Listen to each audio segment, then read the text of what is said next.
할렐루야. 오늘은 하나님이 이미 모두 다 주셨습니다. 라는 제목으로 말씀을 나누고자 합니다. 로마서 8장 32절에 보면은요.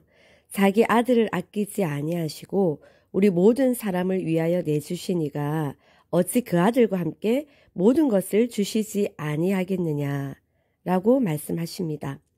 이 말씀을 우리가 읽으면은 어떤 마음이 드시나요?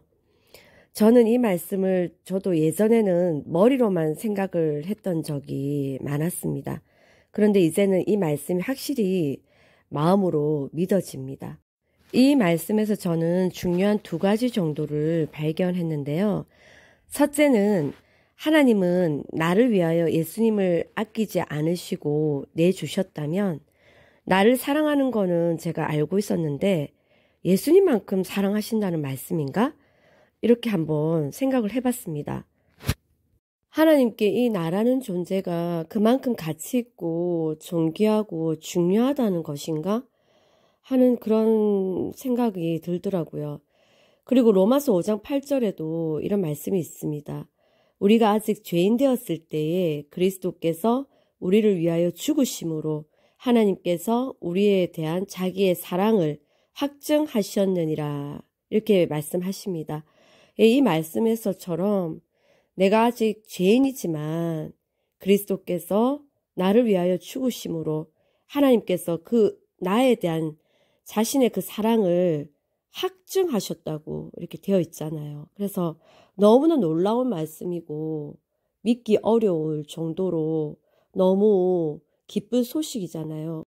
이처럼 하나님의 사랑은 예수님을 십자가에 내어주기까지 한 그 완전한 사랑을 우리에게 보여주셨습니다. 두 번째 중요한 것은요. 이미 하나님께서 독생자 아들 예수 그리스도를 우리에게 내어주셨기 때문에 우리의 지금 현재 다른 모든 필요는 정말 다 주어질 수밖에 없다는 겁니다. 그러나 이 약속된 하나님의 모든 말씀은 모든 사람에게 적용되는 건 아닙니다. 오직 믿는 자, 믿을 때에만 역사합니다. 이것이 가장 중요한 포인트예요. 우리가 믿는 만큼 누리게 된다는 겁니다. 나중에 이 부분은 다시 또 나누도록 하겠습니다. 요한복음 19장 30절에도 나오듯이 예수님은 십자가에서 이미 모든 것을 다 이루셨습니다. 예수님은 뜻이 하늘에서 이루어진 것을 이 땅 가운데도 이루시기 위해서 하나님의 말씀을 이루시기 위해서 우리를 죄와 사망에서 구원하시고 예수님의 새 생명을 주시기 위해서 우리에게 이 모든 것을 더하시기 위해서 다 이루셨습니다. 이것이 복음입니다. 우리 인간의 힘으로 사람이 뭐 좀 더하거나 더 이상 할 것이 없습니다. 이와 같이 우리에 대한 하나님의 사랑인 이 말씀은 영원한 진리입니다만 우리 눈에 보이는 현실 또는 환경과 상황을 보면서 이런 생각이 들 수도 있겠지요. 하나님이 다 주셨다고 했는데 나는 왜 이렇게 힘들게 사는가? 왜 이렇게 고난이 있는가? 왜 이렇게 괴로운가? 이런 생각을 할 수도 있을 것입니다.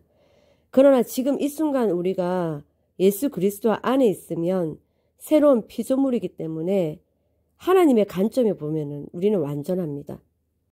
내 시선, 내 관점이 아니라 하나님의 시선, 하나님의 관점으로 보면 하나님 보시기에는 이 상황과 환경이 아무 문제가 안 되기 때문입니다. 그래서 이 눈에 보이는 현실은 다 지나가는 과정일 뿐이거든요.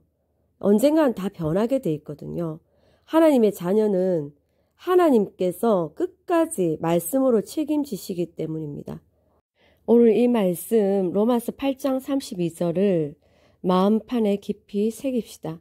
자기 아들을 아끼지 아니하시고 우리 모든 사람을 위하여 내주시니가 어찌 그 아들과 함께 모든 것을 주시지 아니하겠느냐. 하나님께서 아들 예수 그리스도까지 주셨는데 그 아들과 함께 모든 것을 반드시 주시겠다는 약속이잖아요. 이 하나님의 사랑을 전적으로 신뢰하십시다. 우리가 믿는 만큼 누릴 수가 있고요. 사실 우리의 힘으로는 할 수 있는 게 전혀 없습니다. 우리 육신은 얼마나 부족하고 연약합니까? 그렇기 때문에 예수 그리스도가 필요한 것이죠. 우리가 지금 할 수 있는 게 있다면 주신 자유의지로 오직 하나님 말씀을 선택하고 믿고 입으로 고백하는 것밖에 없는 것 같습니다. 하나님께서는 우리의 창조주이십니다.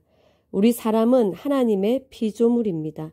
모든 피조물은 창조주 하나님 안에 있을 때에만 그 피조물로서의 의미가 있습니다. 피조물이 창조주와 분리되면 그 피조물은 아무런 의미가 없어집니다. 창조주 없는 피조물, 스스로 존재할 수 있는 그 가치가 없어지기 때문이죠. 하나님은 우리를 사랑하셔서 우리와 영원히 함께 교제하기 위해서 예수 그리스도의 생명을 주셨습니다. 예수 그리스도의 생명 안에는 모든 것이 다 들어 있습니다. 한 인간의 생명을 한번 생각해 보십시오. 그 인간의 사람의 생명 안에도 그 사람의 인성이나 능력이나 재산이나 명예나 권력 등 모든 그 커리어, 그 퀄리티가 들어있지 않습니까? 이처럼 생명이 있다는 것은 그 생명 안에 모든 것이 들어있다는 거예요. 그래서 이 생명을 잃으면 모든 것이 없어지잖아요. 이 사람의 생명은요, 끝내 죽는 생명입니다. 계속해서 사망으로 달려가는 생명입니다. 그러나 예수 그리스도께서 주시는 생명은 영원히 사는 영생 예수님의 생명입니다. 요한복음 10장 10절에도 말씀하시듯이 예수님이 오신 것은 우리로 하여금 생명을 얻게 하고 예수님의 생명을 얻게 하고 그것을 풍성히 누리게 하기 위해서 오셨거든요. 그래서 그 예수님의 생명 안에도 그 예수님의 모든 커리어, 예수님의 모든 본성, 능력, 권세, 이 모든 것들이 다 있다는 거예요. 그리고 영원히 떠나지 않는 성령님까지 우리에게 주셨습니다. 그래서 예수님을 믿는 하나님의 자녀에게는 이러한 예수님의 생명 안에 있는 모든 것을 다 누릴 수 있도록 다 주셨다는 거예요. 성령님까지, 그리고 하나님의 말씀까지 다 주셨는데 왜 우리는 예수님의 생명을 누리지 못하고 하나님의 그 사랑을 경험하지 못하는 것일까요? 그 이유는 바로 히브리서 4장 2절에도 나오는데요. 그 말씀이 그들에게 유익하지 못한 것은 듣는 자가 믿음과 결부시키지 아니함이라라고 되어 있습니다. 아무리 말씀이, 복음이 그렇다 한다고 해도 우리의 그 믿음이 말씀과 그 복음의 말씀과 일치하지 못하기 때문에 이게 우리에게 그 유익하지가 않다는 거예요. 예수 그리스도가 말씀이 육신이 되어 이 땅 가운데 오셔서 십자가에서 모든 것을 다 이루시고 부활하셔서 예수님의 생명을 우리에게 주셨잖아요. 그래서 이 생명으로 이제 살아라고, 예수님의 생명으로 살아라고, 지금부터는 예수님의 생명으로 살아서 하나님과의 그 관계, 그 안에서 말씀으로 교제하면서 더 풍성히 누리라고 성령님까지, 영원히 떠나지 않는 성령님까지 주셨잖아요. 이 복음의 말씀을 믿음과 결부시켜야 되는 겁니다. 그래서 아무리 이 복음의 말씀이 이렇게 오픈되어 있고 모든 사람에게 열려 있다 하더라도 이것을 받아들이고 믿는 자만이 이 말씀이 자신에게 유익이 되고 또 그것을 누릴 수가 있답니다.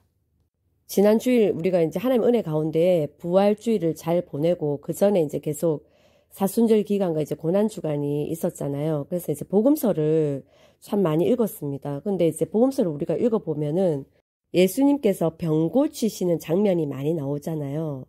근데 예수님께서 그 병을 고치시고 난 뒤에 하시는 말씀이 내 믿음이 너를 구원하였다. 이렇게 말씀을 많이 하셔요. 그리고 이 병 고침을 받고자 하는 사람도 어떤 마음으로 예수님께 나아가냐면은 예수님이 그 지나간다는 뭐 소식을 듣는다든지 예수님의 그 소문을 듣고 믿음으로 예수님께 나아간단 말이에요. 그래서 지금 우리에게 필요한 것은 뭐냐면은 믿음입니다. 믿음. 예수님과 일치된 믿음.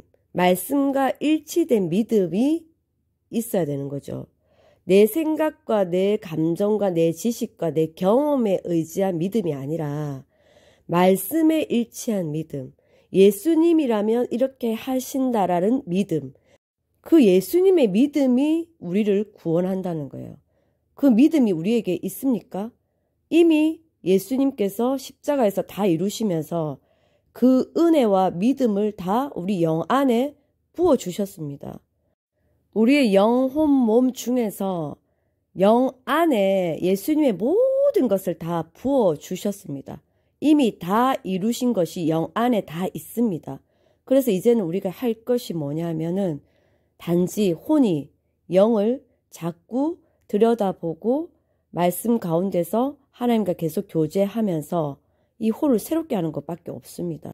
이처럼 우리 하나님께서는 얼마나 우리를 사랑하시냐면은 우리 보고 그냥 맨 땅에 헤딩해서 고생 좀 해봐라 이게 아니라 예수 그리스도 안에서 모든 것을 예비하시고 모든 것을 완성하신 후에 우리 보고 그 안에서 뭐든지 할 수 있다. 뭐든지 해봐라.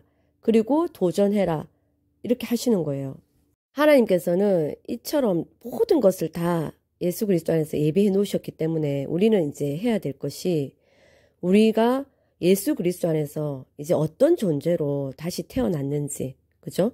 그리고 예수 그리스도 안에서 내가 무엇을 가지고 있는지, 또 예수 그리스도 안에서 내가 무엇을 할 수 있는지, 이것을 계속 우리가 인식하고 예수 그리스도의 이제 의식으로 살아갈 수만 있다면 우리는 그 믿음이 예수 그리스도와 일치되고 말씀과 일치된 믿음으로 살아갈 수 있기 때문에 우리는 이 세상에서 예수님의 그 모든, 그죠? 본성, 능력, 권세, 이 모든 것들이 나한테 주어졌단 말이에요. 그래서 그것으로 우리가 어떤 환경과 상황도 예수님의 그 권세로 다스려 가면서 우리가 살아갈 수 있는 것이죠. 이런 이제 연습과 훈련이 지속적으로 반복적으로 잘 행해진다면 우리의 현실은 그 말씀, 영에서 말했던 그 모든 우리가 이제 가지고 있는 게 있잖아요. 예수 그리스도 안에서 받은 것을 현실에 나타나게 됩니다. 우리에게는 이미 영 안에 완전한 믿음이 있습니다. 완전히 하나님께서 주신 은혜가 있습니다. 그 은혜에 의해서 우리가 믿음으로 구원을 받았거든요.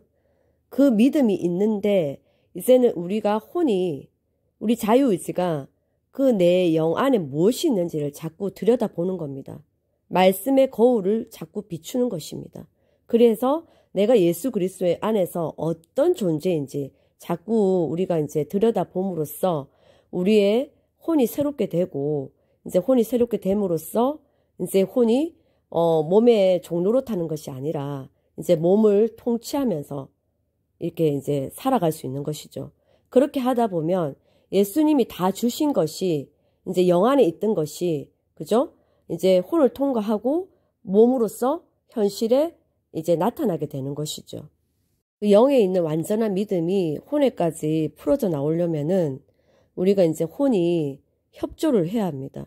그래서 말씀을 자꾸 선택해서 말씀을 마음으로 믿고 입으로 고백하는 연습을 계속 해야 되는 거예요. 이렇게 연습과 훈련을 계속 하다 보면은 어떤 것을 우리가 발견하게 되냐면은 내 영 안에 이미 예수 그리스도께서 주신 믿음이 있었구나. 내가 이것을 믿을 만한 믿음이 있었구나. 선물로 받은 게 있구나라는 그것을 우리가 알게 됩니다. 그래서 우리의 마음과 입이 연결되어 있거든요. 그래서 이 마음과 입이 굉장히 중요합니다. 항상 이 마음과 입에 말씀을 두는 연습을 해야 합니다. 이 연습과 훈련을 통해서 우리가 이제 이 말씀의 습관을 가지기 위한 구체적인 방법은 다음 또 기회에 자세하게 또 나누도록 하겠습니다. 오늘 중요한 것은 우리 하나님께서 우리를 영원히 사랑하셔가지고 예수 그리스도 안에서 이미 모든 것을 다 우리에게 주셨다는 겁니다. 그래서 예수 그리스도 자체가 복음인 겁니다. 우리는 이 복음의 생명 안에서 사는 존재입니다. 우리는 이 예수 그리스도의 복음 안에서 예수님의 생명을 누리는 자로서 항상 기뻐하고 기도하고 감사하며 행복할 수 있습니다.